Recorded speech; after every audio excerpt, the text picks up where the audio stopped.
So the definition of a derivative, the derivative of f of x is equal to the limit as delta x approaches 0, or the change in x approaches 0, of the change in y over the change in x. Well, that ends up equaling the limit as delta x approaches 0 of f of c plus delta x minus f of c, all of this over delta x, which is basically our slope there.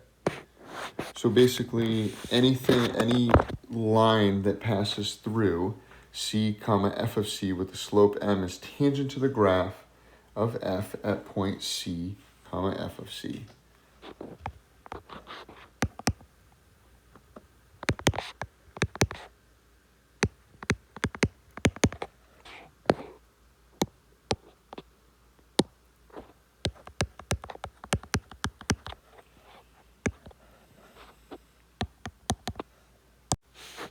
So just to go over some notation for derivatives.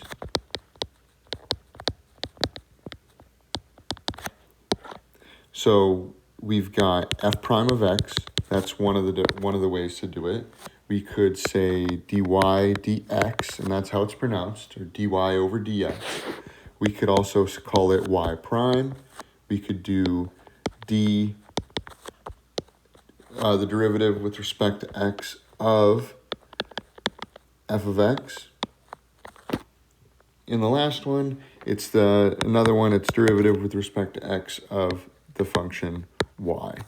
And it's the same, these all mean the same thing. These all mean that we're taking the derivative.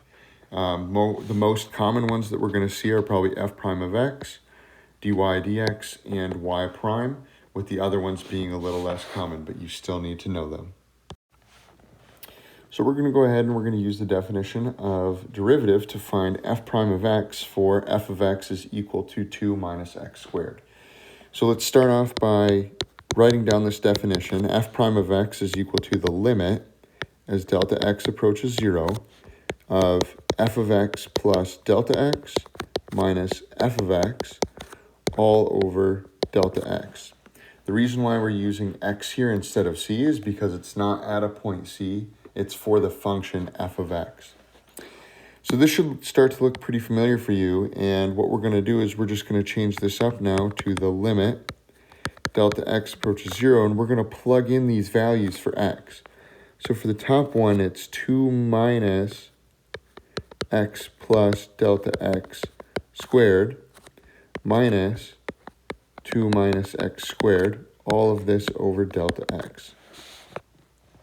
So I go ahead and I want to make sure that I multiply these out now. So it's the limit as delta x approaches 0, that's still there. And now I've got 2 minus, this is going to be x squared plus 2x delta x plus delta x squared. That negative is going to distribute through, so we're at minus 2 and plus x squared. All of this over delta x.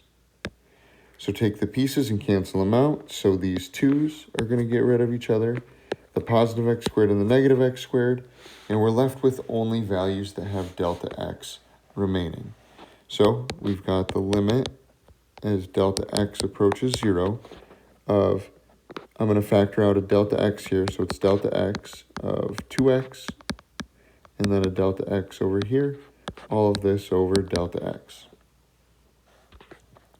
These go ahead and they cancel out at this point, so we're at 1, and so we end up with the limit as delta x approaches 0 of 2x plus delta x. Well, this is just going to end up being 2x because that delta x is going to approach 0.